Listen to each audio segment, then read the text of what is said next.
I'd like to tell you about the strangest secret in the world. Not long ago, Albert Schweitzer, the great doctor and Nobel Prize winner, was being interviewed in London, and a reporter asked him, "Doctor, what's wrong with men today?" The great doctor was silent a moment, and then he said, "Men simply don't think." And it's about this that I want to talk with you.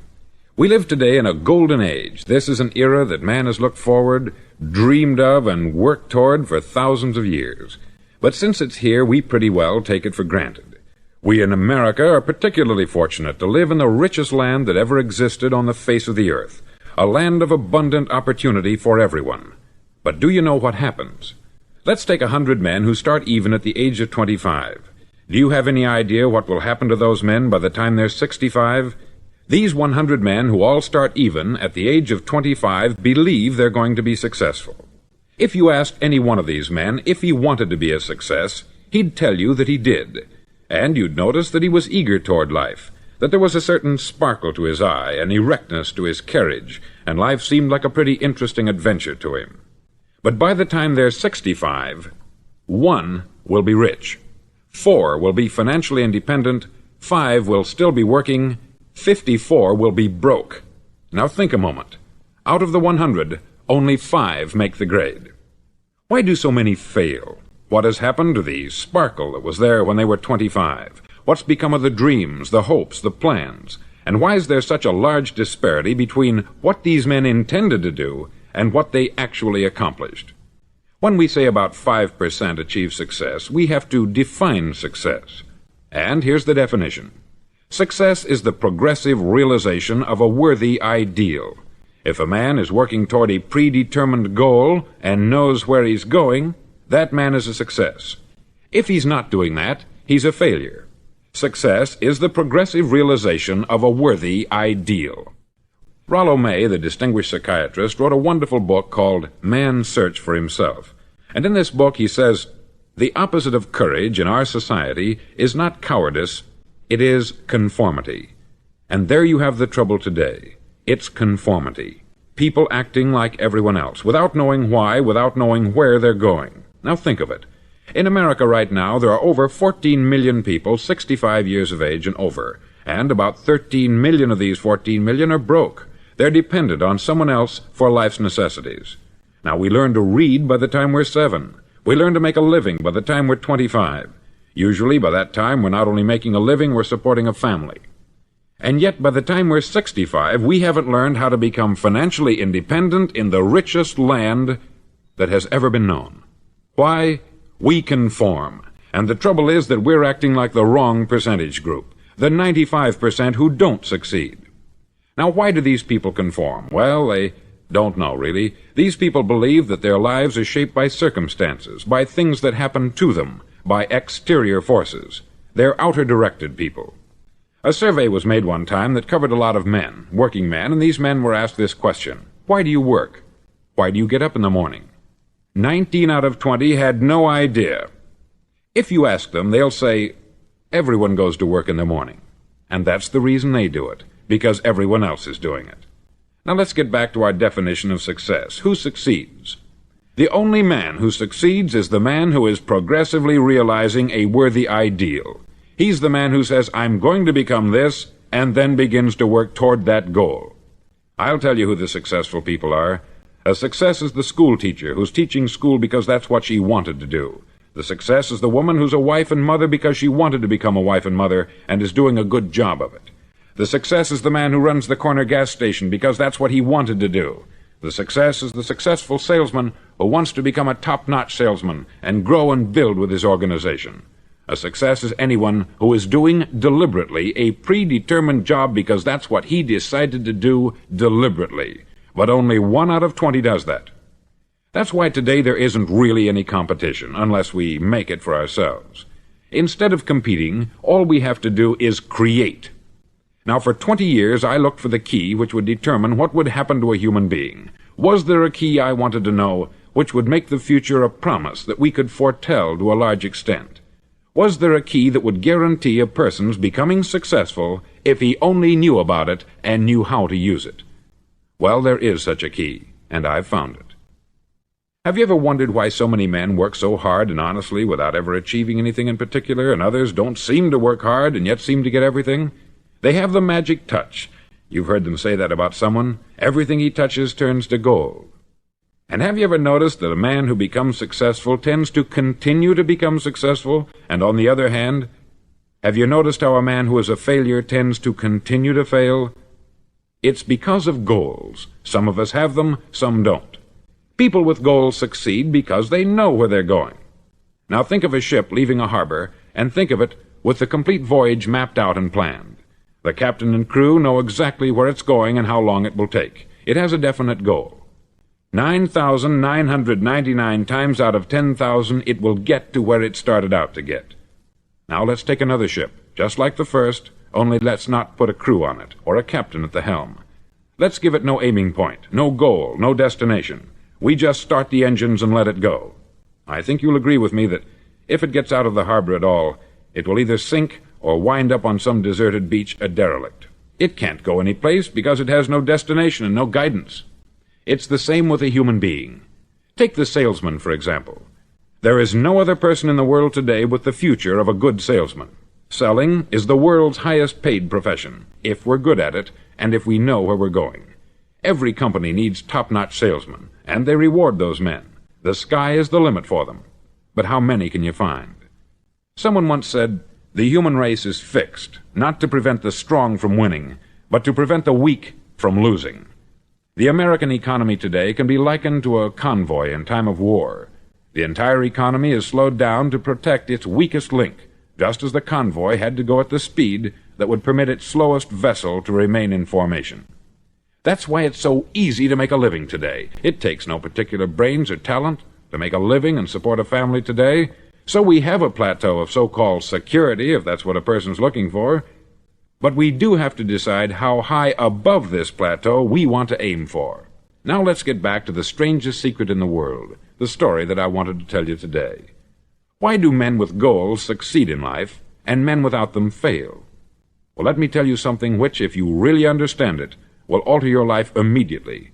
If you understand completely what I'm going to tell you from this moment on, your life will never be the same again. You'll suddenly find that good luck just seems to be attracted to you.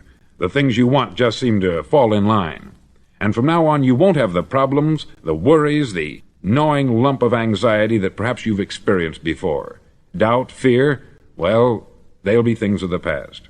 Here's the key to success, and the key to failure. We become what we think about.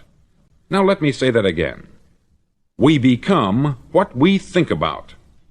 Throughout all history, the great wise men and teachers, philosophers and prophets have disagreed with one another on many different things. It is only on this one point that they are in complete and unanimous agreement. Listen to what Marcus Aurelius, the great Roman emperor, said. He said, "A man's life is what his thoughts make of it." Disraeli said this, "Everything comes if a man will only wait. I have brought myself by long meditation to the conviction that a human being with a settled purpose must accomplish it, and that nothing can resist a will that will stake even existence for its fulfillment." Ralph Waldo Emerson said this, "A man is what he thinks about all day long." William James said, "The greatest discovery of my generation is that human beings can alter their lives by altering their attitudes of mind." And he also said, "We need only in cold blood act as if the thing in question were real, and it will become infallibly real by growing into such a connection with our life that it will become real. It will become so knit with habit and emotion that our interest in it will be those which characterize belief." He also said this, "If you only care enough for a result, you will almost certainly attain it. If you wish to be rich, you will be rich. If you wish to be learned, you will be learned. If you wish to be good, you will be good. Only you must then really wish these things, and wish them exclusively, and not wish at the same time 100 other incompatible things just as strongly." In the Bible you read, in Mark 9:23, "If thou canst believe, all things are possible to him that believeth." Dr. Norman Vincent Peale said this, "This is one of the greatest laws in the universe. Fervently do I wish I had discovered it as a very young man. It dawned upon me much later in life, and I've found it to be one of the greatest, if not my greatest discovery, outside of my relationship to God. And the great law, briefly and simply stated, is that if you think in negative terms, you'll get negative results. If you think in positive terms, you will achieve positive results. That is the simple fact which is at the basis of an astonishing law of prosperity and success. In 3 words, believe and succeed. William Shakespeare put it this way: "Our doubts are traitors, and make us lose the good we oft might win, by fearing to attempt." George Bernard Shaw said, "People are always blaming their circumstances for what they are. I don't believe in circumstances. The people who get on in this world are the people who get up and look for the circumstances they want, and if they can't find them, make them." Well, it's pretty apparent, isn't it? And every person who discovered this for a while believed that he was the first one to work it out. We become what we think about. Now, it stands to reason that a person who's thinking about a concrete and worthwhile goal is going to reach it, because that's what he's thinking about. And we become what we think about.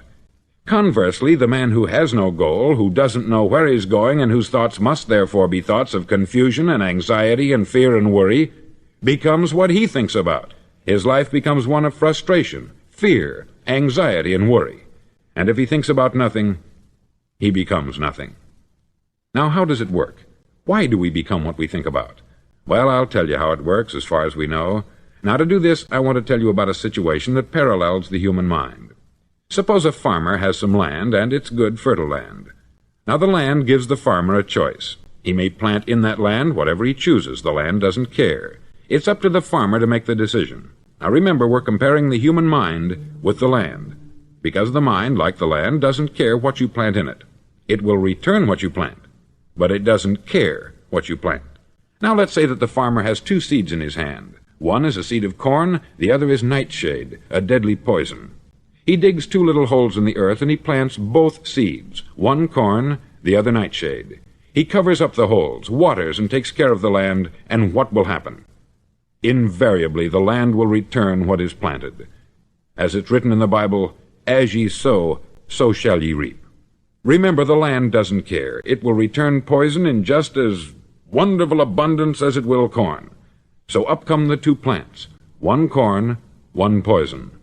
Now, the human mind is far more fertile, far more incredible and mysterious than the land, but it works the same way. It doesn't care what we plant. Success, failure. A concrete, worthwhile goal, or confusion, misunderstanding, fear, anxiety, and so on. But what we plant, it will return to us. You see, the human mind is the last great unexplored continent on the earth. It contains riches beyond our wildest dreams. It will return anything we want to plant. Now, you might say, well, if that's true, why don't people use their minds more? Well, I think they've figured out an answer to that, too. Our mind comes as standard equipment at birth. It's free, and things that are given to us for nothing we place little value on. Things that we pay money for, we value. The paradox is that exactly the reverse is true. Everything that's really worthwhile in life came to us free. Our mind, our soul, our body, our hopes, our dreams, our ambitions, our intelligence, our love of family and children and friends. All these priceless possessions are free, but the things that cost us money are actually very cheap and can be replaced at any time. A good man can be completely wiped out and make another fortune. He can do that several times. Even if our home burns down, we can rebuild it, but the things we got for nothing, we can never replace. The human mind isn't used merely because we take it for granted. Familiarity breeds contempt. It can do any kind of job we assign to it, but generally speaking, we use it for little jobs instead of big important ones. Universities have proved that most of us are operating on about 10% of our abilities. Decide now, what is it you want? Plant your goal in your mind. It's the most important decision you'll ever make in your entire life. Do you want to be an outstanding salesman, a better worker at your particular job? Do you want to go places in your company, in your community? All you've got to do is plant that seed in your mind. Care for it. Work steadily toward your goal, and it will become a reality. It not only will, there's no way that it cannot. You see, that is a law, like the laws of Sir Isaac Newton, the laws of gravity. If you get on top of a building and jump off, you'll always go down. You'll never go up. And it's the same with all the other laws of nature. They always work. They're inflexible. Think about your goal in a relaxed, positive way. Picture yourself in your mind's eye as having already achieved this goal. See yourself doing the things you will be doing when you've reached your goal. Ours has been called the phenobarbital age, the age of ulcers and nervous breakdowns. At a time when medical research has raised us to a new plateau of good health and longevity, far too many of us worry ourselves into an early grave trying to cope with things in our own little personal ways, without learning a few great laws that will take care of everything for us. These things we bring on ourselves through our habitual way of thinking. Every one of us is the sum total of his own thoughts. He is where he is because that is exactly where he really wants to be, whether he'll admit that or not. Each of us must live off the fruit of his thoughts in the future, because what you think today and tomorrow, next month and next year, will mold your life and determine your future. You're guided by your mind. I remember one time I was driving through Arizona and I saw one of those giant earth-moving machines roaring along the road at about 35 miles an hour with what looked like 20 tons of dirt in it, a tremendous, incredible machine, and there was a little man perched way up on top with the wheel in his hands guiding it. And as I drove along, I was struck by the similarity of that machine to the human mind. Just suppose you're sitting at the controls of such a vast source of energy. Are you going to sit back and fold your arms and let it run itself into a ditch? Or are you going to keep both hands firmly on the wheel and control and direct this power to a specific, worthwhile purpose? It's up to you. You're in the driver's seat. You see, the very law that gives us success is a two-edged sword. We must control our thinking. The same rule that can lead a man to a life of success, wealth, happiness, and all the things he's ever dreamed of for himself and his family, that very same law can lead him into the gutter. It's all in how he uses it, for good or for bad. This is the strangest secret in the world. Now, why do I say it's strange, and why do I call it a secret? Actually, it isn't a secret at all. It was first promulgated by some of the earliest wise men, and it appears again and again throughout the Bible. But very few people have learned it, understand it. That's why it's strange, and why, for some equally strange reason, it virtually remains a secret. I believe that you could go out and walk down the main street of your town and ask one man after another what the secret of success is, and you probably wouldn't run into one man in a month who could tell you. Now, this information is enormously valuable to us, if we really understand it and apply it. It's valuable to us not only for our own lives, but the lives of those around us, our family, employees, associates, and friends. Life should be an exciting adventure. It should never be a bore. A man should live fully, be alive. He should be glad to get out of bed in the morning. He should be doing a job he likes to do because he does it well. One time I heard Grove Patterson make a speech, the editor-in-chief of the Toledo Daily Blade, and as he concluded his speech, he said something that I've never forgotten. He said something like this: "My years in the newspaper business have convinced me of several things, among them that people are basically good, and that we came from someplace, and we're going someplace.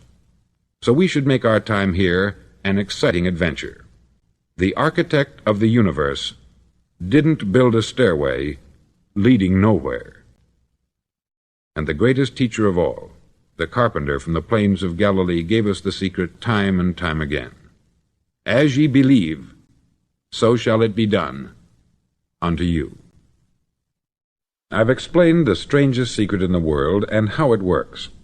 Now I want to explain how you can prove to yourself the enormous returns possible in your own life by putting this secret to a practical test.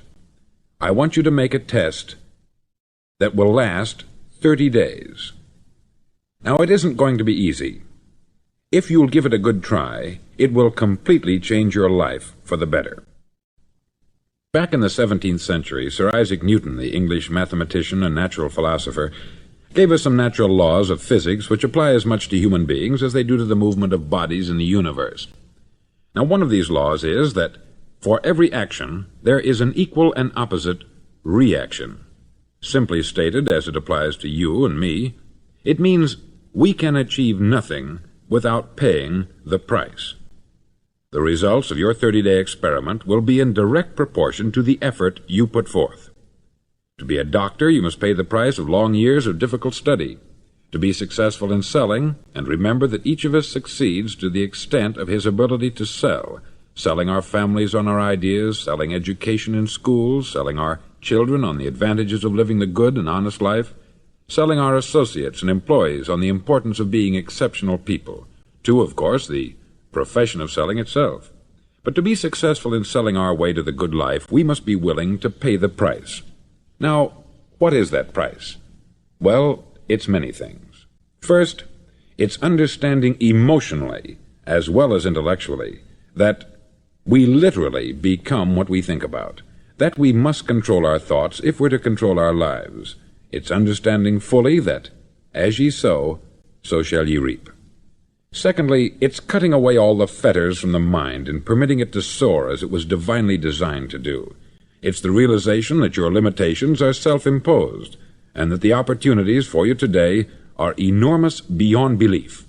It's rising above narrow-minded pettiness and prejudice.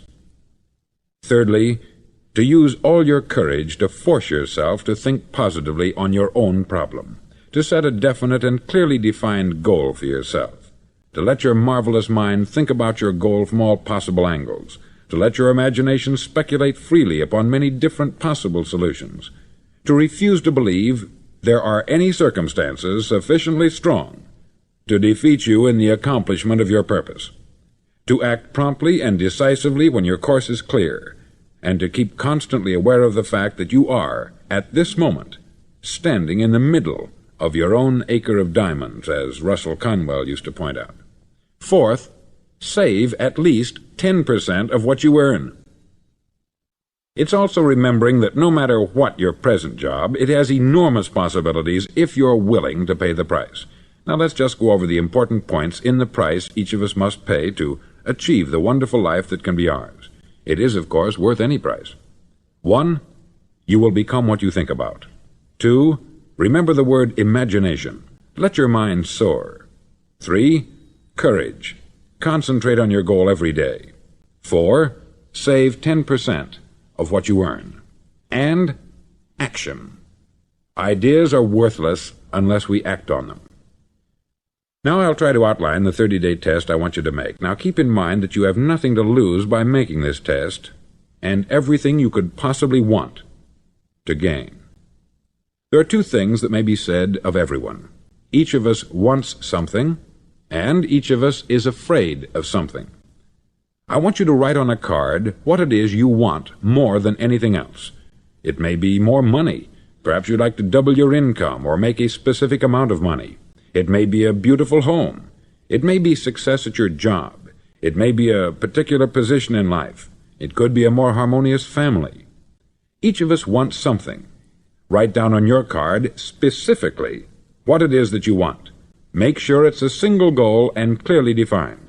You needn't show it to anyone, but carry it with you so that you can look at it several times a day. Think about it in a cheerful, relaxed, positive way each morning when you get up, and immediately you have something to work for, something to get out of bed for, something to live for. Look at it every chance you get during the day and just before going to bed at night. As you look at it, remember that you must become what you think about, and since you're thinking about your goal, you realize that soon it will be yours. In fact, it's yours really the moment you write it down and begin to think about it. Look at the abundance all around you as you go about your daily business. You have as much right to this abundance as any other living creature. It's yours for the asking. Now we come to the difficult part. Difficult because it means the formation of what is probably a brand new habit, and new habits are not easily formed. Once formed, however, it'll follow you for the rest of your life. Stop thinking about what it is you fear. Each time a fearful or negative thought comes into your consciousness, replace it with a mental picture of your positive and worthwhile goal. There will come times when you will feel like giving up. It's easier for a human being to think negatively than positively. That's why only 5% is successful. You must begin now to place yourself in that group. For 30 days you must take control of your mind. It will think only about what you permit it to think. Each day for this 30-day test, do more than you have to do. In addition to maintaining a cheerful, positive outlook, give of yourself more than you've ever done before. Do this knowing that your returns in life must be in direct proportion to what you give. The moment you decide on a goal to work toward, you're immediately a successful person. You're then in that rare and successful category of people who know where they're going. Out of every 100 people, you belong to the top 5. Don't concern yourself too much with how you're going to achieve your goal. Leave that completely to a power greater than yourself. All you have to do is know where you're going. The answers will come to you of their own accord. Remember these words from the Sermon on the Mount, and remember them well. Keep them constantly before you this month of your test. Ask, and it shall be given you. Seek, and ye shall find. Knock, and it shall be opened unto you. For every one that asketh receiveth, and he that seeketh findeth, and to him that knocketh it shall be opened. It's as marvelous and as simple as that. In fact, it's so simple that in our seemingly complicated world it's difficult for an adult to understand that all he needs is a purpose and faith. For 30 days, do your best. If you're a salesman, go at it as you've never done before, not in hectic fashion, but with the calm, cheerful assurance that time well spent will give you the abundance in return you deserve and want. No matter what your job, do it as you've never done it before for 30 days. And if you've kept your goal before you every day, you'll wonder and marvel at this new life you've found. Dorothea Brand, outstanding editor and writer, discovered it for herself and tells about it in her fine book, Wake Up and Live. Her entire philosophy is reduced to the words, act as though it were impossible to fail. She made her own test with sincerity and faith, and her entire life was changed to one of overwhelming success. Now you make your test for 30 full days. Don't start your test until you've made up your mind to stick with it. You see, by being persistent, you're demonstrating faith. Persistence is simply another word for faith. If you didn't have faith, you would never persist. If you should fail during your first 30 days, by that I mean suddenly find yourself overwhelmed by negative thoughts, you've got to start over again from that point and go 30 more days. Gradually your new habit will form until you find yourself one of that wonderful minority to whom virtually nothing is impossible. Don't forget the card. It's vitally important as you begin this new way of living. On one side of the card, write your goal, whatever it may be. On the other side, write the words we've quoted from the Sermon on the Mount. Ask, and it shall be given you. Seek, and ye shall find. Knock, and it shall be opened unto you. Nothing great was ever accomplished without inspiration. See that during these crucial first 30 days, your own inspiration is kept at a peak. Above all, don't worry. Worry brings fear, and fear is crippling. The only thing that can cause you to worry during your test is trying to do it all yourself. Know that all you have to do is hold your goal before you. Everything else will take care of itself. Remember also to keep calm and cheerful. Don't let petty things annoy you and get you off course. Now, since making this test is difficult, some may say, well, why should I bother? Well, look at the alternative. No one wants to be a failure. No one really wants to be a mediocre individual. No one wants a life constantly filled with worry, fear, and frustration. Therefore, remember that you must reap that which you sow. If you sow negative thoughts, your life will be filled with negative things. If you sow positive thoughts, your life will be cheerful, successful, and positive. Now, gradually, you will have a tendency to forget what you've heard on this record. Play it often. Keep reminding yourself of what you must do to form this new habit. Gather your whole family about and listen to what's been said here at regular intervals. You know, most men will tell you that they want to make money without understanding the law. The only people who make money work in the mint. The rest of us must earn money. This is what causes those who keep looking for something for nothing or a free ride to fail in life. The only way to earn money is by providing people with services or products which are needed and useful. We exchange our product or service for the other man's money. Therefore, the law is that our financial return will be in direct proportion to our service. Success is not the result of making money. Making money is the result of success, and success is in direct proportion to our service. Most people have this law backwards. They believe that you're successful if you earn a lot of money. The truth is that you can only earn money after you're successful. It's like the story of the man who sat in front of the stove and said to it, "Give me heat, and then I'll add the wood." How many men and women do you know, or do you suppose there are today, who take the same attitude toward life? There are millions. We've got to put the fuel in before we can expect heat. Likewise, we've got to be of service first before we can expect money. Don't concern yourself with the money. Be of service. Build, work, dream, create. Do this, and you'll find there's no limit to the prosperity and abundance that will come to you. Prosperity is founded upon a law of mutual exchange. Any person who contributes to prosperity must prosper in turn himself. Sometimes the return will not come from those you serve, but it must come to you from someplace, for that is the law. For every action, there is an equal and opposite reaction. As you go daily through your 30-day test period, remember that your success will always be measured by the quality and quantity of service you render, and money is a yardstick for measuring this service. No man can get rich himself unless he enriches others. There are no exceptions to a law. You can drive down any street in America and from your car estimate the service that's being rendered by the people living on that street. Had you ever thought of this yardstick before? It's interesting.